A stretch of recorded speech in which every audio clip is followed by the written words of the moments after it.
আমাদের চাইতে দামি কোন মাখলুক এই জমিনে আছে? আসমানে আছে? ফেরেশতারা কি আমাদের চাইতে দামি? ফেরেশতারাও আমাদের চাইতে দামি না। আজ পর্যন্ত কোন আলেমের জবান থেকে এমন কথা শুনেছেন মানুষ ফেরেশতাদের খেদমত করে? এই কথা শুনছেন আপনারা? কিন্তু আল্লাহ তাআলার ফেরেশতারা মানুষদের খেদমতে নিয়োজিত। সুবহানাল্লাহ। মুহতারাম হাজরিন, এটা আমার কথা নয়, আল্লাহ তাআলার কথা। আল্লাহ তাআলা কেমন আমাদেরকে দামি বানাইছেন দেখেন। আল্লাহ কোরআনের মধ্যে বলেন,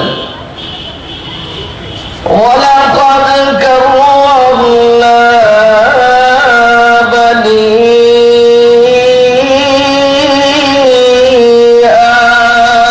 আদম। কার কথা? আল্লাহ তাআলা। এমন কোন মাখলুক নাই যে মাখলুকের মর্যাদা আমাদের চাইতে বেশি দিচ্ছেন। সুবহানাল্লাহ। আল্লাহ তাআলা কেমন মর্যাদা আমাদেরকে বাড়াইছেন। আল্লাহ তাআলা বলেন, ও দুনিয়ার মানুষ, আমি রব্বুল আলামিন তোমাদেরকে চেয়ারম্যান বানাইছি। চেয়ারম্যান কি বানাইছি?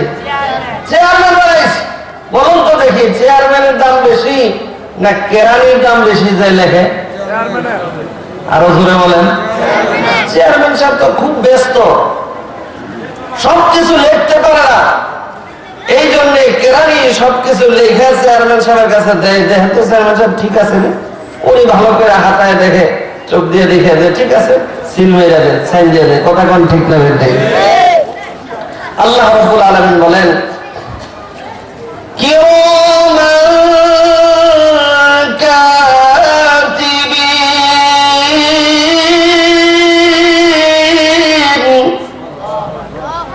ইয়ালামুনা মা তাফআলুন।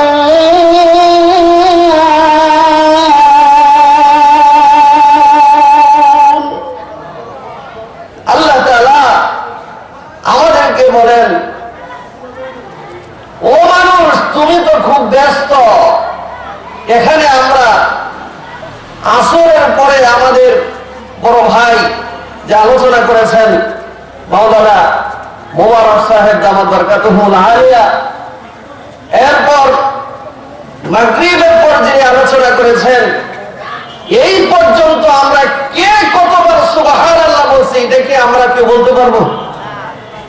যদি যার যারটা সে লেখা লাগতো তাহলে খালি কলম আর কাগজ, আর না হয় যে মাহফিলের শেষে লিখবো, তাহলে দেখা যায় যে হয়তো কম হয়ে যাবে, না হয় বেশি হয়ে যাবে। কথা কোন ঠিক না ঠিক? আল্লাহ রাব্বুল আলামিন বলেন, দুনিয়ার মানুষেরা রে, আমি রাব্বুল আলামিন তোমাদেরকে এমন সম্মান দান করেছি, এমন ইজ্জত দান করেছি। আমি রব্বুল আলামিন তোমাদেরকে চেয়ারম্যানের পদে দিয়েছি। তোমাদের এই লেখাগুলা তোমরা তো ব্যস্ত থাকবা, তোমরা কে কতবার কোথায় কখন কেমন করবা তোমাদের স্মরণ থাকবে না, মনে থাকবে না। আমি রব্বুল আলামিন তোমাদের জন্য আমার সম্মানিত ফেরেশতা রেখে দিয়েছি কেরানি হিসাবে, তারা লিখবে। তোমরা ভালো করো আর মন্দ করো, যা কিছুই করো না কেন, সব কিছুই ফেরেশতারা লিখবে। জোরে কোন ঠিক না ঠিক? আমার ভাইরা, শুধু লেখাই ক্ষান্ত নয়, শুধু লিখবে এখানেই শেষ নয়। আল্লাহ তাআলা কোরআনের মধ্যে বলেন, ওয়াইদা সুহুফু নুশিরাত। কার কথা? আল্লাহর কথা। ওয়াইদা সুহুফু নুশিরাত, যেদিন তোমার আমলনামা খুলে দিবে, তোমার আমলনামা যেদিন তোমার সামনে প্রকাশ করবে, কে করবে? ফেরেশতারা যখন তোমার আমলনামা তোমার সামনে প্রকাশ করবে আর বলবে, উক্তুব হাযাল কিতাব, এই কিতাবটা তুমি পড়ো, দেখো ঠিক আছে নি। জোরে বলেন না সুবহানাল্লাহ। মুহতারাম হাজিরিন, ওই দিন আপনি আমার আমলনামা দেখা আফসোসের হাতগুলা কপালের মধ্যে মাথা মারতে থাকবো। আহারে, এটাও আল্লাহ তাআলা কোরআনের মধ্যে বলে দিয়েছেন, মালি হাদাল কিতাব লা ইউগাদিরু সাগীরাতাও ওয়ালা কাবীরা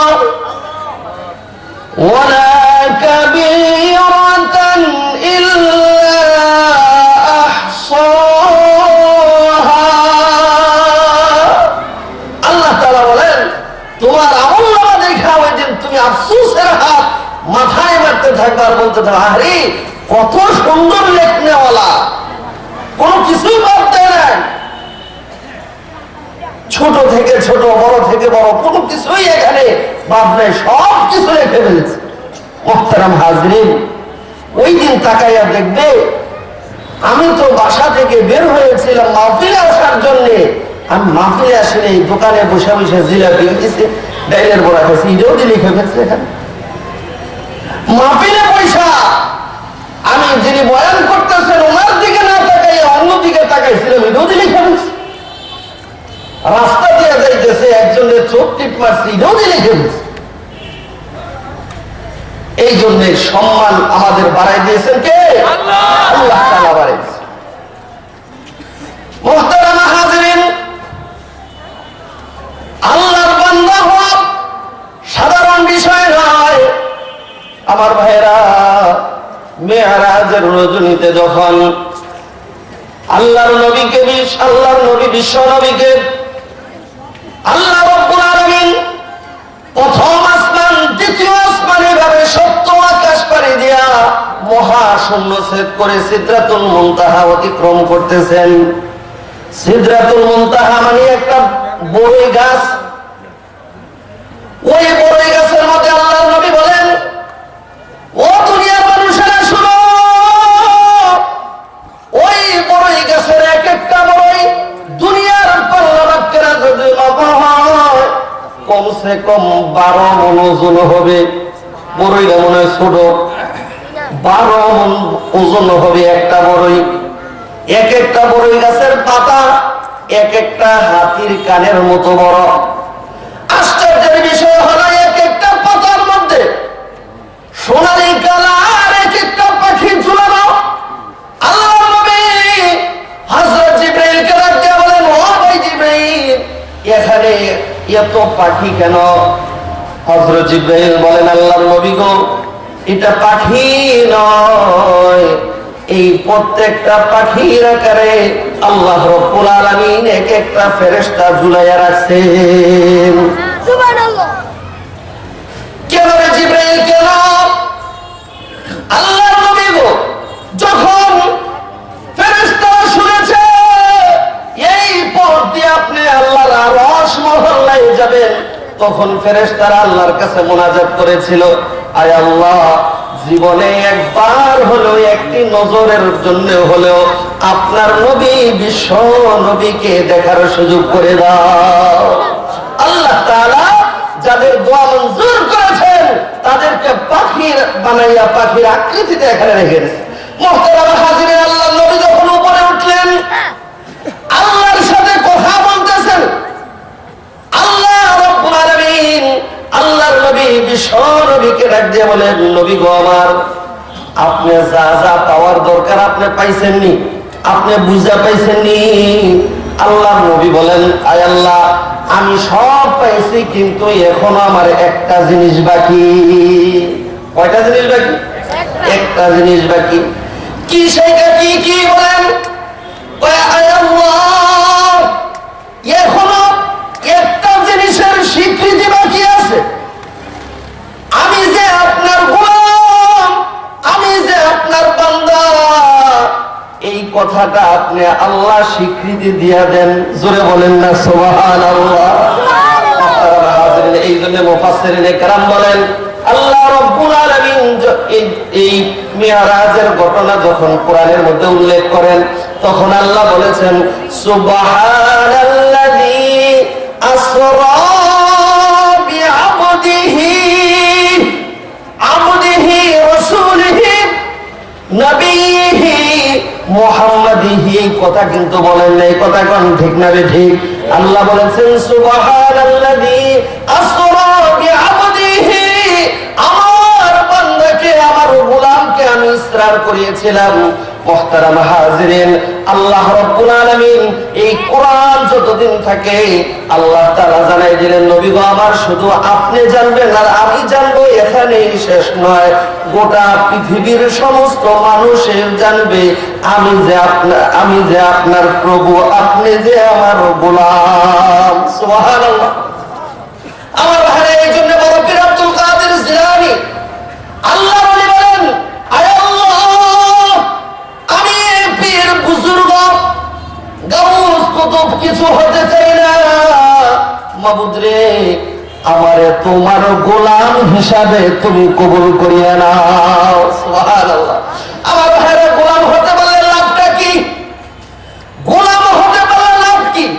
কই গোলাম যদি হতে পারো, মাল্লাহুল মাওলা ফালাহুল কুল, তুমি যদি আল্লাহর হয়ে যাও, খোদার কসম সমস্ত মাখলুক তোমার গোলাম হয়ে যাবে। সুবহানাল্লাহ। বাইরে একবার জোরে বল সুবহানাল্লাহ। মাল্লাহুল মাওলা ফালাহুল কুল, ও বান্দা তুমি যদি আমার আল্লাহর হয়ে যাও, আমার গোলাম হয়ে যাও, সমস্ত মাখলুক তোমার গোলাম হয়ে যাবে। আরে হযরত ওমর নামাজে দাঁড়াইছেন, হঠাৎ করে মদিনার মাটির মধ্যে ভূমিকম্প শুরু হয়ে গেছে। আমাদের দেশেও মাঝে মধ্যে ভূমিকম্প হয় কি হয় না? মাটি নড়াচড়া করে। হযরত ওমর তড়িঘড়ি করে নামাজ শেষ করলেন। কেউ বলেছেন হযরত ওমরের হাতে একটা লাঠি ছিল, লাঠি দিয়ে গুঁতো মেরেছেন। কেউ বলেছেন হযরত ওমরের পা দিয়ে লাঠি মেরেছেন, লাঠি মেরে জমিনকে বলতেছে, ওরে জমিন, তোর কি মনে নাই তোর পেটের মধ্যে আখির নবী বিশ্ব নবী শুয়ে আছেন? আর তোর পেটের মধ্যে সাইয়্যিদিনা হযরত আবু বকর ঘুমায় আছেন। আমি ওমর দাঁড়াইয়া নামাজ পড়তেছি, তুই কেন নড়াচড়া করতেছিস? খোদার কসম, হযরত ওমর ওই দিন যে লাঠি মেরে জমিনকে বলেছিল, সাবধান করেছিল, এখনো পর্যন্ত কিয়ামত পর্যন্ত মদিনার জমিনে আর ভূমিকম্প হবে না। আমার ভাইরা, হযরত ওমর মসজিদে নববীর মধ্যে খুতবা দিতেছেন। হাজার হাজার মাইল দূরে আল্লাহর নবীর সাহাবীরা কাফের মুশরিক বেঈমানদের সাথে যুদ্ধ করতেছেন। হযরত ওমর হঠাৎ করে খুতবার মধ্যে বলতেছেন, ইয়া সারিয়া আল জাবাল, ইয়া সারিয়া আল জাবাল, ইয়া সারিয়া আল জাবাল। মুহতারাম হাজিরিন, এই তিনবার যখন সতর্কমূলক তারে ডাক দিয়েছিলেন আল্লাহর নবীর সাহাবী সারিয়াকে, আমার ভাইরা যখন যুদ্ধ শেষ করে সারিয়া আসছে, আসার পর বলতেছে, ও সারিয়া, অমুক তারিখে অমুক সময় খলিফাতুল মুসলিমিন হযরত ওমর তোমার নাম ধরে ডেকেছিল, তুমি কি শুনছো নি? সারিয়া বলেন, আল্লাহর শপথ করে বলি, আমিরুল মুমিনিন হযরত ওমর যদি ওই দিন আমাদেরকে সতর্ক না করতেন, ডাক না দিতেন, আমাদের মনে হয় আমরা কাফের মুশরিক বেদিনের হাতে আমরা সকলেই শাহাদাত বরণ করতাম। মদিনার সাহাবীরা শুনো, হযরত ওমর যখন আমাকে ডাক দিলেন, আমি আমার নিজ কানে শুনেছি, আমার নিজের কানে শুনে আমি সতর্ক হয়ে গেছি, অন্যথায় তারা আমাদের উপর আক্রমণ করত। আমার ভাইরা, হযরত ওমরের কথা আরেকটা আপনারা সকলেই জানেন, ওই যে নীল দরিয়ার মধ্যে পানি আসে না, সেখানকার গভর্নর ছিলেন আমর ইবনুল আস রাদিয়াল্লাহু তাআলা। উনি দেখতেছেন একটা যুবতী মেয়েকে সাজগোজ করাইয়া নিয়ে যাইতেছেন, মানুষগুলা হাসতেছেন, যুবতীটা কাঁদতেছে, তার চোখ দিয়ে পানি আসতেছে, মানুষগুলা হাসতেছেন, কি ব্যাপার, কোথায় নিয়ে যাও তাকে? তারা বলতেছেন, ওগো গভর্নর সাহেব, আমাদের এই সমাজে একটা রীতি আছে, রেওয়াজ চালু আছে, নীল নদের পানি যখন শুকায় যায় ওই সময় একটা যুবতী মেয়েকে বলি দিতে হয়, তাহলে পানি আসে, অন্যথায় পানি আসে না। আল্লাহর নবীর প্রিয় সাহাবী আমর ইবনুল আস বলেন, না না, ইসলাম তো এটা মানে না। জোরে বলেন না সুবহানাল্লাহ। আমাদের পানি তো শুকায় গেছে, আমাদের ফসল ফলাদি নষ্ট হয়ে যাচ্ছে। আমর ইবনুল আস বলেন, আমাকে একটু সময় দাও, খলিফাতুল মুসলিমিন হযরত ওমরের কাছে আমি একটা চিঠি পাঠাই, দেখি খলিফাতুল মুসলিমিন কি সমাধান দেন। মুহতারাম হাজিরিন, 3 দিন সময় দিল। 3 দিন কয় দিন? 3 দিন সময় দিল। খলিফাতুল মুসলিমিনের কাছে একটা চিঠি লিখলেন আর একটা দূত পাঠাইলেন। খলিফাতুল মুসলিমিন একটা চিঠির বদলে 2টা চিঠি পাঠাইলেন। একটা চিঠি পাঠাইলেন আমর ইবনুল আসের কাছে, আর একটা চিঠি পাঠাইলেন নীল দরিয়ার কাছে। সুবহানাল্লাহ। মানুষ তো হাজার হাজার মানুষের দল নামছে। খলিফাতুল মুসলিমিন হযরত ওমর কি সমস্যার সমাধান করেন আমরা দেখব। আহারে যখন শুনছে নদীর কাছে একটা চিঠি বানাইছে, মানুষগুলো হাসতেছে। কোন নদীর কাছে চিঠি বানাইছে, নদী আবার চিঠি পড়তে পারে নাকি? আহারে নদী আবার চিঠি পড়তে পারেনি। আমার ভাইয়েরা, আমর ইবনুল আস তো জানে খলিফাতুল মুসলিমিন হযরত ওমর একজন আত্মশুদ্ধিওয়ালা মানুষ। খলিফাতুল মুসলিমিন হযরত ওমর সাধারণ মানুষ নয়। আহারে যখন চিঠিটা নদীর মধ্যে ফেলছে, চিঠির মধ্যে লেখা ছিল, তুমি যদি আল্লাহর নামে বহমান হও তাহলে বহমান হয়ে যাও, পানি দাও, আর যদি তুমি গায়রুল্লাহর নামে বহমান হও তোমার পানি দরকার নাই। আমার ভাইরা, খলিফাতুল মুসলিমিন হযরত ওমর বলেছেন, আমার চিঠি পাওয়ার সাথে সাথে তুমি পানি দিয়ে দিবে, দেরি করবে না। খবরদার, তোমাকে নিষেধ করলাম, দেরি করবে না। চিঠিটা দেওয়ার সাথে সাথে আল্লাহর কসম নীল দরিয়া পানিতে ভরপুর হয়ে গেছে। জোরে বলেন সুবহানাল্লাহ। তাই নয়, ওই দিন থেকে এখনো পর্যন্ত ওই নীল দরিয়ার পানি আর শুকায় নাই। আমার ভাইরা, এই জন্য আল্লাহর বান্দা হওয়ার দরকার আছে না নেই? আরো জোরে বলেন, আল্লাহর বান্দা হওয়ার দরকার আছে না নেই? আলামিন বলেন, আমার বান্দা কিভাবে হইব? আমার বান্দা কিভাবে হইব? আল্লাহ এবার কোরআনের মধ্যে বলেন, ওয়াইবাদুর রহমান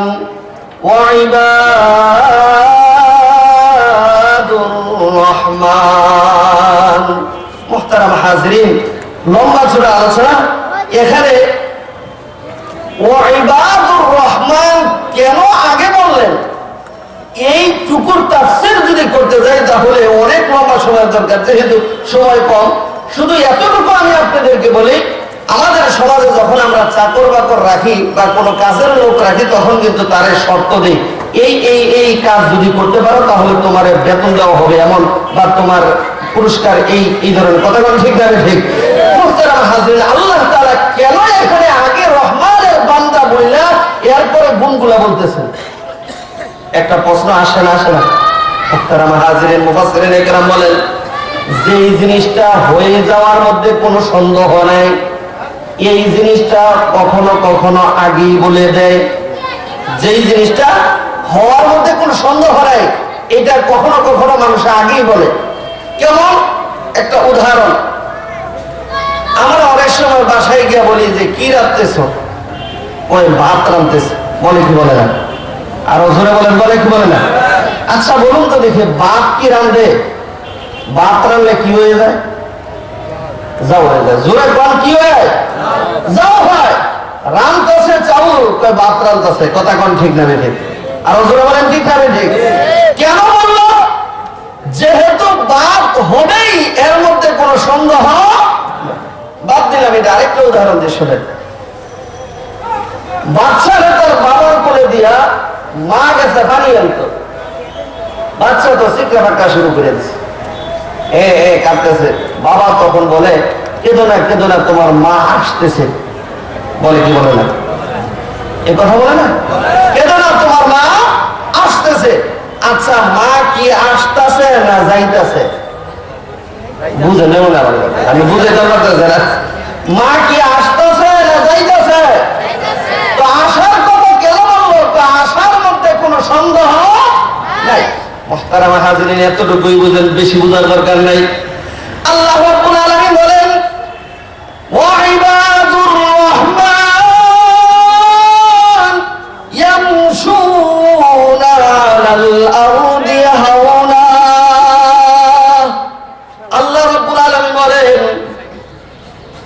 ও দুনিয়ার মানুষেরা, তোমরা যদি আমার বান্দা হতে চাও, রহমানের বান্দা হতে চাও, কয়েকটা গুণে গুণান্বিত তোমাদেরকে হতে হবে। এক নম্বর গুণটা কি? এক নম্বর গুণ কি? খবরদার খবরদার, তোমার মধ্যে কোনো অহংকার থাকতে পারবে না। যদি তোমার মধ্যে অহংকার থাকে, আল্লাহর শপথ, তুমি অনেক কিছু হতে পারো, রহমানের বান্দা হতে পারবা না। এই গুণটা থাকতে হবে প্রথম। বিশ্লেষণ করার সময় মুহতারাম হাজিরিন, দ্বিতীয় নাম্বার গুণটা কি? ওয়াইদা খাতাবাহুমুল জাহিলুনা ক্বালু সালামা। রহমানের বান্দা যদি হতে চাও, তোমার দ্বিতীয় নাম্বার গুণটা হবে, যখন তোমাকে মূর্খ লোকেরা, অজ্ঞ লোকেরা তোমাকে গালিগালাজ করে, তুমি পাল্টা গালি দিও না। তোমাকে যখন মারে, তুমি তারে মাইরো না, বরঞ্চ তুমি তাকে শান্তির দোয়া করো। জোরে বলেন না সুবহানাল্লাহ। আমার ভাইরা, তায়েফের ময়দানে আল্লাহর নবীরা মারছে, পাহাড়ের ফেরেশতারা এসে বলছে, হযরত জিবরাইল সহ আসছে। আল্লাহর নবী কি বলছেন? আল্লাহ, তুমি কি বেজার হইছো নি? আয় আল্লাহ, তারা তো আমারে চিনে নাই, এই জন্য আমার শরীরে পাথর মারছে। আয় আল্লাহ, তারা যদি আমারে চিনতো, পাথর মারতো তো দূরের কথা, আমার সাথে কি রুজে ভালো ব্যবহার করতো, আমার জন্য কলিজা কেটে দিয়ে দিত। কথা কোন ঠিক না? মারে না, মারছেনি।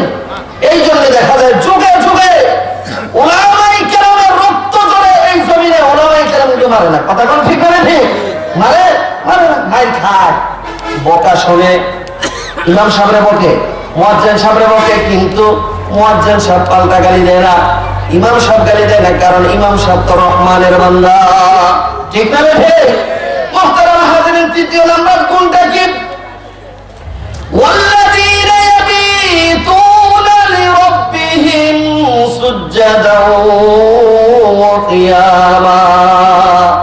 তৃতীয় নাম্বার কোনটা হলো, গভীর রজনী যখন হয়ে যায়, দুনিয়ার সমস্ত মাখলুক যখন ঘুমায় যায়, ঠিক ওই সময় রহমানের বান্দা ঘুমাইতে পারে না। রহমানের বান্দা দাঁড়ায়া যায়, দাঁড়ায়া যায় মানে তাহাজ্জুদের নামাজে দাঁড়ায়। কথা কোন ঠিক না? ঠিক। জিকির আজকার করে, কোরআন তেলাওয়াত করে, আরে আল্লাহর সাথে প্রেম খেলায় লিপ্ত হয়ে যায়। রহমানের বান্দার তৃতীয় নাম্বার গুণ এটা। মুহতারাম হাজিরিন, চতুর্থ নাম্বার গুণটা কি?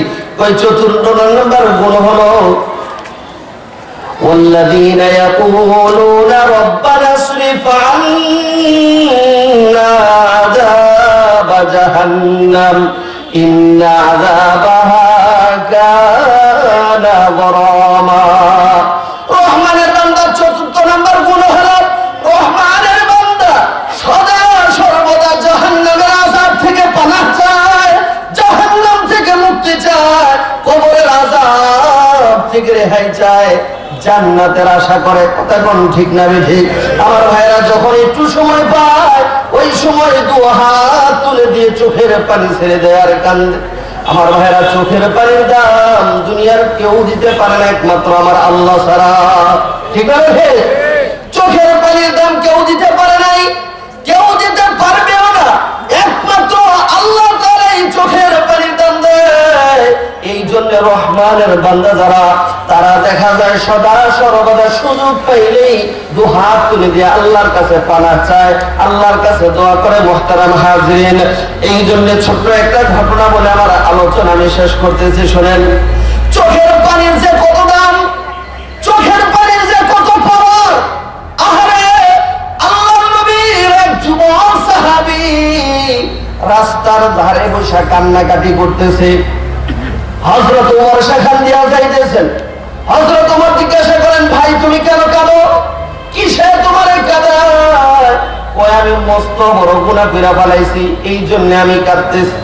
কই তুমি কান্না বন্ধ করো। কই আমি কান্না বন্ধ করব না, আল্লাহর নবীর কাছে নিয়ে যাওয়ার আগ পর্যন্ত আমি কান্না বন্ধ করব না। আমার ভাইরা, হযরত ওমর তার কান্না দেখে হযরত ওমরের চোখে পানি এসে গেছে।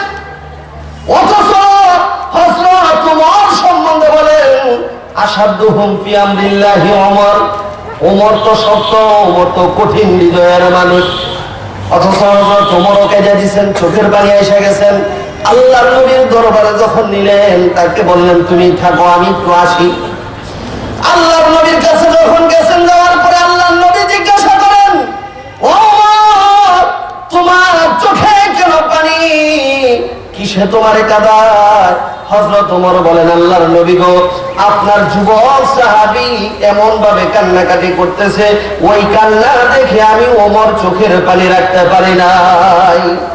ওই আমার যুবক সাহাবী কই, আরো আমার সামনে আনো। আমার ভাইরা যখন সামনে আনা হলো, যুবক সাহাবীকে জিজ্ঞাসা করতেছে তুমি কেমন গুনাহ করে ফেলেছো? কয় আমি অনেক বড় গুনাহ করে ফেলেছি। কেমন গুনাহ?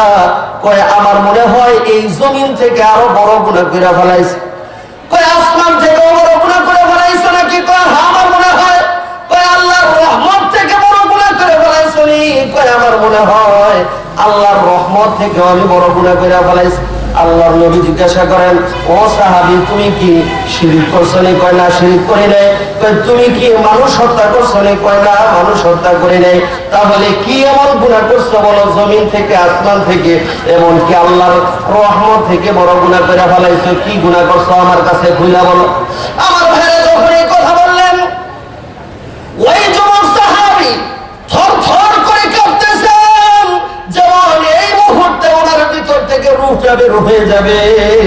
আহারে, যুবক সাহাবী বলতেছেন আল্লাহর নবী, বিশ্ব নবী গো, আমি আমার পরিবার সংসার চালাইতাম, একটা খারাপ কাজ কইরা। কই কি কাজ?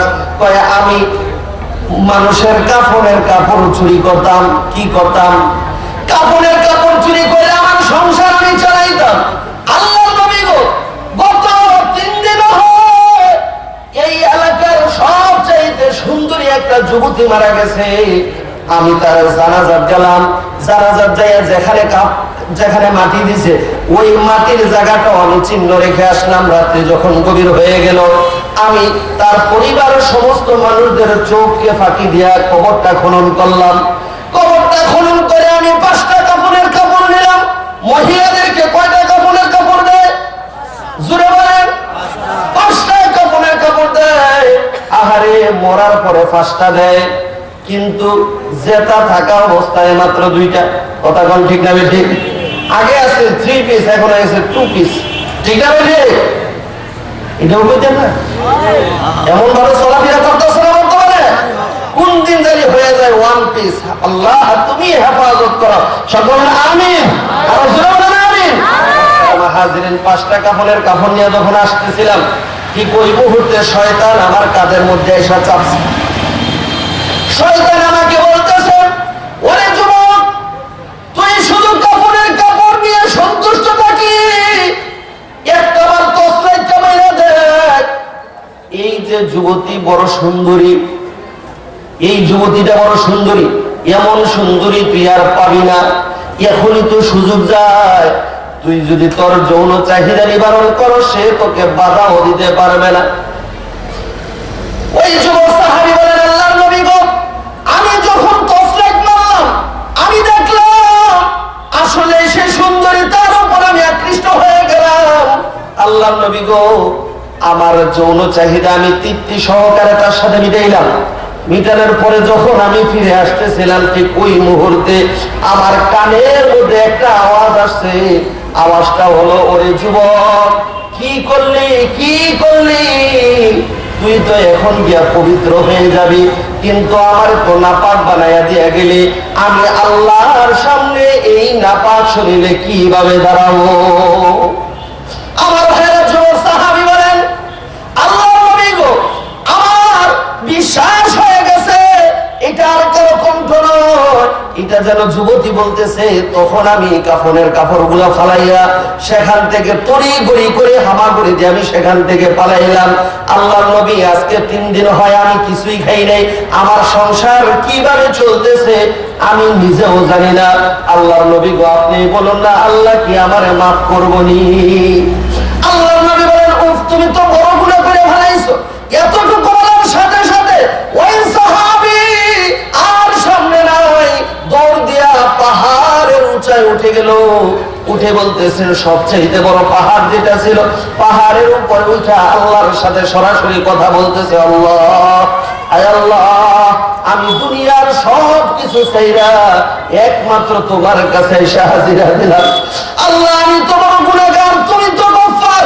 আয় আল্লাহ, আমি গুনাহ করতে জানি, তুমি মাবুদ গুনাহ ক্ষমা করতে জানো। মুহতারাম হাজরিন, এইভাবে 1 দিন 2 দিন 3 দিন নয়, 40 দিন যেদিন হয়েছে, আহারে হযরত জিবরাইল আসেন আল্লাহর নবীর কাছে। ওগো আল্লাহর নবী, আপনার যুবক সাহাবী যে এতদিন আগে আসছিল, আপনার কোনো খবর আছে? কোথায় আছে? কয় না, আমি জানি না। কয় তার সংসারের কোনো খবর আপনি জানেননি? কয় তাও জানি না। আমার ভাইরা, আমরা চলে আলোচনা শেষ করে দিচ্ছি। হযরত জিবরাইল বলেন, আল্লাহর নবী গো, আপনার যুবক সাহাবী আজকে 40 দিন যাবত কোনো কিছু খায় নাই, শরীরটা একবারে কঙ্কালের মতো হয়ে গেছে। সে কাঁদতে কাঁদতে চোখের পানি শুকাইয়া এখন যেন চোখ দিয়ে রক্ত পড়ার উপক্রম হয়েছে। আল্লাহর নবী গো, আপনি তাড়াতাড়ি আপনার যুবক সাহাবীকে খবর দেন, আল্লাহ রাব্বুল আলামিন আপনার যুবক সাহাবীর জীবনের সমস্ত গুনাহ আল্লাহ মাফ করে দিয়েছে। জোরে বলেন সুবহানাল্লাহ। এই জন্য রহমানের বান্দা হতে পারলে লাভ না লস? আরো জোরে বলেন, লাভ না লস? মুহতারাম হাজরিন, এই জন্য আমরা আমাদের এই গুণগুলা অর্জন করার দরকার আছে না নাই? এই গুণগুলা অর্জন করার দরকার আছে না নাই? যদি এই গুণগুলা অর্জন এই গুণগুলা যদি অর্জন করতে পারি, তাহলে দুনিয়াতেও শান্তি, পরকালেও শান্তি। কথা কোন ঠিক না? এই দুনিয়ার শান্তি এবং পরকালের মুক্তি আমরা কে কে চাই? একটু হাত তুলে দেখাই তো। কে কে চাই? একটু হাত তুলে।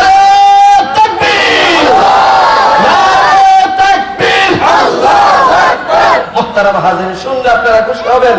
আজকের প্রধান আকর্ষণ, প্রধান বক্তা যিনি, সোনারগাঁওয়ের, আলহামদুলিল্লাহ কি বলবো, সোনারগাঁওয়ের আমাদের এই অত্র এলাকার গৌরব আল্লামা বেলাল হোসেন দামাত বারকাতুহুল আলিয়া পিসা হুজুর, উনি কিন্তু মাগরিবের নামাজ আমাদের সাথে পড়ছেন। জোরে বলে আলহামদুলিল্লাহ।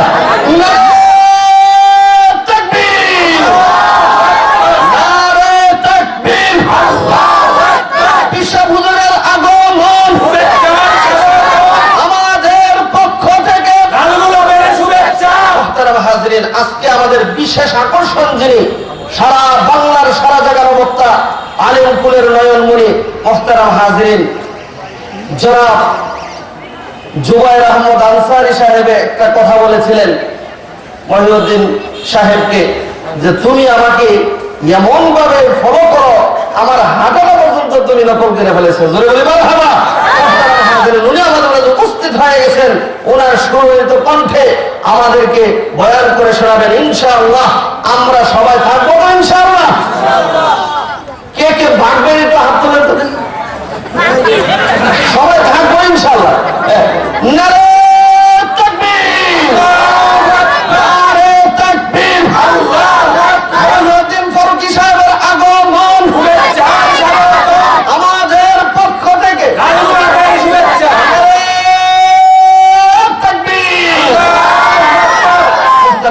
এখন আজান হবে, আজান হওয়ার কিছুক্ষণ পরে ইনশাআল্লাহ জামাত হবে, এখানেও জামাত হবে, মসজিদেও জামাতে হবে। আজকে ইনশাআল্লাহ আপনাদের কাছে আমি এলাকার সন্তান হিসাবে, আপনাদের সন্তান হিসাবে আমি আপনাদের কাছে উদারত আহ্বান জানাবো। আমরা ইনশাআল্লাহ আখিরি মুনাজাত করে যাবো ইনশাআল্লাহ। রাজি আছেন তো সবাই ইনশাআল্লাহ? আল্লাহ তাআলা আমাদেরকে থাকার তৌফিক দান করুন। আমিন।